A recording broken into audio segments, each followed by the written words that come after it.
G'day, I'm Dave Downey. We're on our way to magnificent Moreton Island. Over the next 10 to 15 minutes I'm going to show you around the island, give you a few tips on how to catch fish and most importantly where.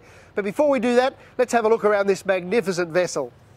Now there's plenty of information around the barge on the walls here, but don't forget to pick up your information pack. That's got your camping tag and also your vehicle permit. It has to be stuck on the windscreen of your vehicle. Don't just leave it sitting on the dashboard. Great cafe on board. You can even get bait, ice, firewood or a cold beer. How's my toasted sandwiches going, Donna? There you go, Nugget. Enjoy. Beautiful, look at that. Well, it's certainly a pretty impressive ship. Let's go and talk to the captain, find a few more details about it. I'm with Captain John Sullivan at the helm. John, pretty impressive rig here. You know what all these buttons do? Yeah, morning Nugget. Fully controlled engine rooms, computers on all the engines to run the vessel, and plotter system. So it's all there, all the modern technology to run the vessel. Okay, you've been driving this one for a while, have you? Yeah, she was commissioned in 2004, and I come with the commissioning of it. So Right. I've been here since it was new. And how big is the ship? It's a ship, isn't it? It's not a boat. Ship 54 metres long, 16 metre beam, Okay. and she'll hold 52 four-wheel drives and 417 people crossing to the island. Okay, what about the draft? I always worry about the things like this. It's got to draw a lot of water. It might run aground somewhere or something. No, she's a catamaran design. She only draws 1,200 empty, 1,500 when it's loaded. Cruising speed's designed for 16 knots. Empty she'll do just under 21 knots. Great. Yeah, so compared to the old-fashioned landing barges, far superior. What about from a safety aspect? I know when you're going across here, is there any conditions when you decide it's not safe to go? Yeah, basically when they close the ports for cyclones, and very occasionally when the cyclones come through the summer period, Harbour Master will close the port, so obviously we won't be operating then. But yeah, 30-35 knots not a problem for this because of the size. Right, okay. And it would carry all the safety equipment, I imagine, anyway. All the standard safety equipment for required by State Department of Transport, life jackets under the seats, life rafts around the place, life rings. Right. Yep. Now, on the trip, are you allowed to put your feet up and have a beer or what? No. We are fully operational. We're carrying we're not carrying an engineer, so we're doing both jobs up here. We're the master of the vessel, as well as doing all engineering. So we keep an eye on the engine rooms through the TVs there, and monitoring everything. So it's full on the whole time. Fairly complex job, I imagine. It'd be pretty full on. You've got to keep your wits about you. Oh yeah. A lot of traffic going into Port of Brisbane with the shipping coming in and out. You can see one up there coming in now. So communicating with the pilots and making sure we're not in the way. And yeah, always got something going on. Roughly, how long is the trip? Is it precise or is it weather dependent or? No, about an hour and 15 to go over. But with all the port development going on for the next few years, we've got to go slow on the river. So adds an extra 15 minutes, about an hour and a half. But generally an hour 15. Yeah, it's quite a quick trip, really, considering. Yeah, it's good to sit back and enjoy the bay, I suppose. It's a nice... Grab a coffee on the way down the river, have a look at all the shipping, all the containers, all the bulk carriers coming in. So, yeah, it's quite a nice trip down there. Now, don't forget to let the air out of your tyres before you get off the barge. About 20 psi is right. Just make sure they're all even. Don't worry about pumping them up. There are air hoses on the barge for your trip home.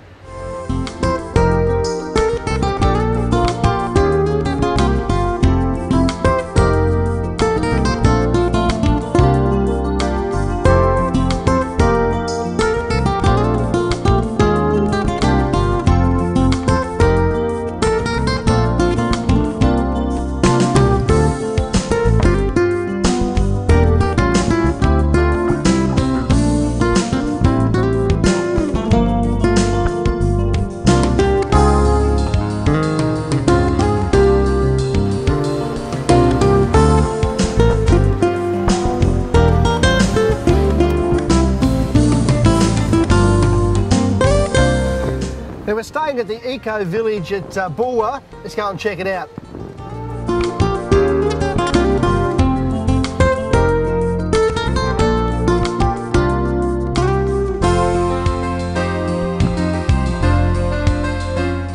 There's a great variety of accommodation on Moreton Island. The Eco Village suits me, the fisherman. Always a hot shower waiting for you. There's also dormitory accommodation for the larger clubs and school groups. There's even houses you can rent, and of course if you like to experience the real Moreton, there's fantastic camping grounds just up the beach a bit. Now, one of the first things you do when you arrive on Moreton Island is to visit the Bulwer store, pick up a bit of fresh bait.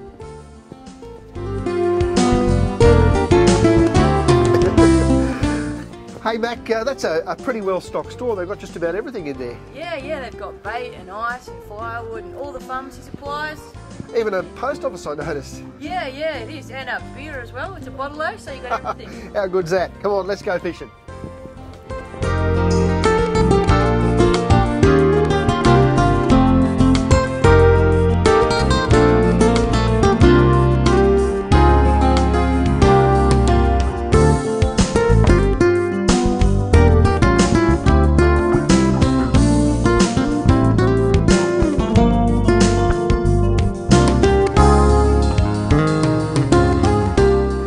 We've driven north of the barge landing. This is Tyla Bite. It's one of the few places on the western side of the island where there's surf and you can catch tailor. But today we're chasing a feed of bream and whiting coming out of this creek here on the top of the tide. Let's see how we go.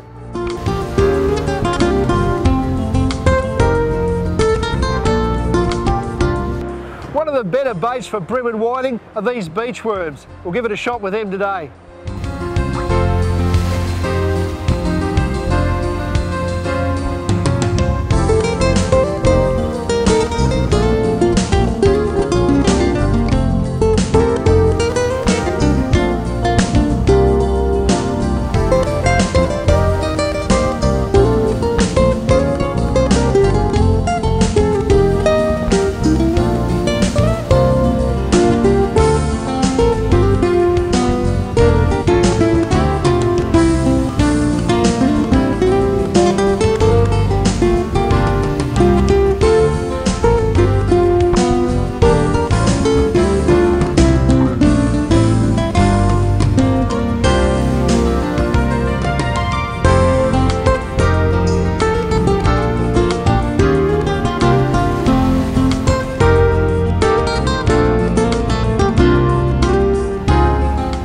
Well, the tide's going out, the fish are gone off the bite, and we've just heard off one of the locals that there's some whales up off the Cape. We're going to put these rods away, go and have a look.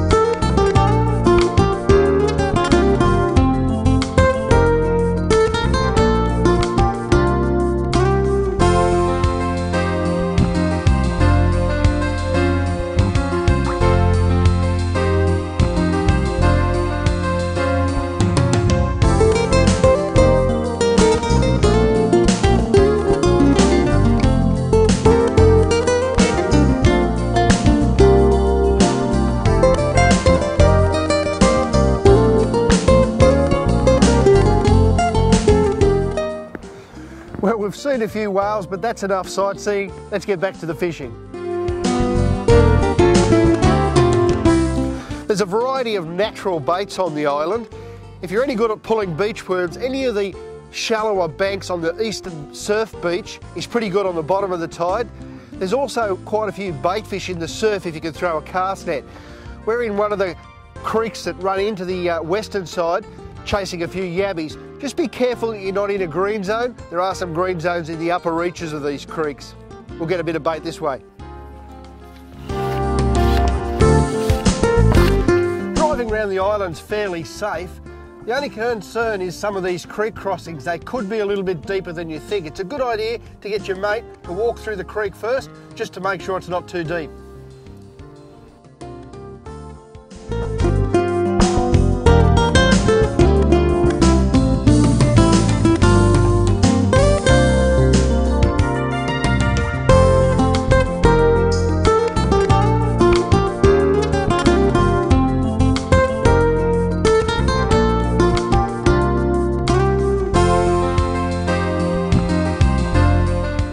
Well, this is really Reader's Point, the southernmost tip of Moreton Island. It's exposed in a southerly and a southwesterly, but anything from the north, beautiful fishing down here. It's probably best known for its whiting, handful of worms, and a few hours of patience, you'll get a feed. Hopefully a bit bigger than this one. We'll keep trying.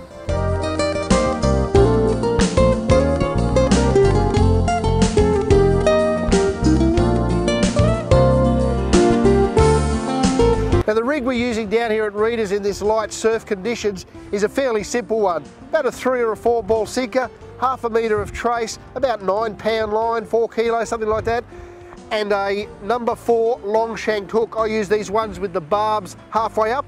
When you slide the worm up, helps hold the worm on the hook. Well, that's Reader's Point. It's a great place for whiting at the bottom end of the island. We've decided now to head up the eastern beach. There's about 30 odd kilometres of it, so hopefully we'll be able to find some good gutters, maybe some fish.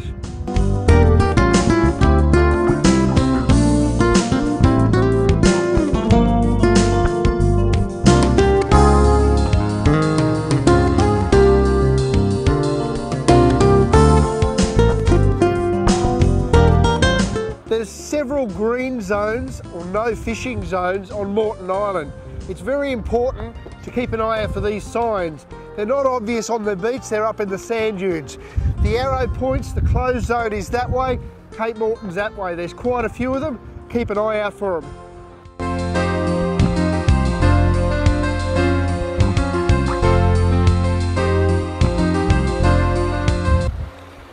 Those beach worms are doing great for bait, I can tell you. The fish are loving them.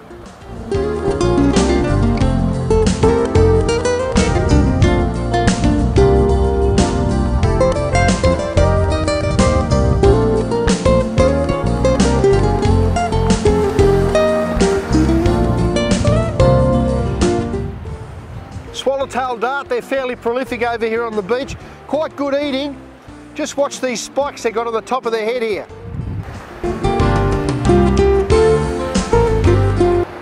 They're getting smaller. One of the secrets to fishing this eastern beach on Moreton Island is being able to read the water. The shallower water normally has the whiting in it.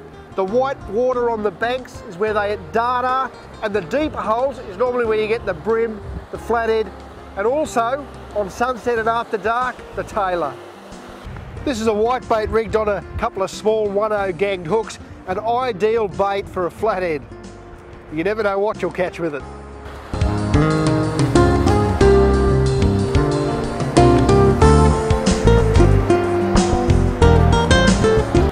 The surf's alive with these swallowtail darts. You can just about guarantee you'll get one at some stage through the tide. I've changed over to using whitebait and I'm still catching them. They're great fun and quite good eating. We've had a great afternoon on Moreton Island catching a whole mix of species. But it's getting late in the afternoon, sun's going down, and that just means one thing, Tailor time. I'm getting the big gear out, the waders, the head torch, going to fish into the night and hopefully catch a big one.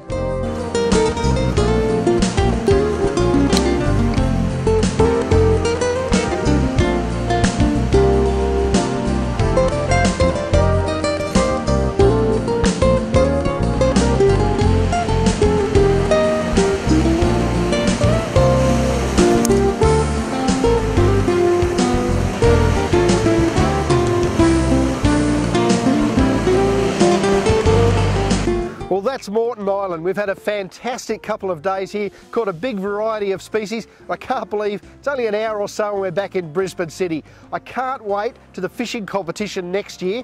Stay tuned to the MyCat website for all the details. But I guarantee I'll be back plenty of times between now and then practicing. Cheers.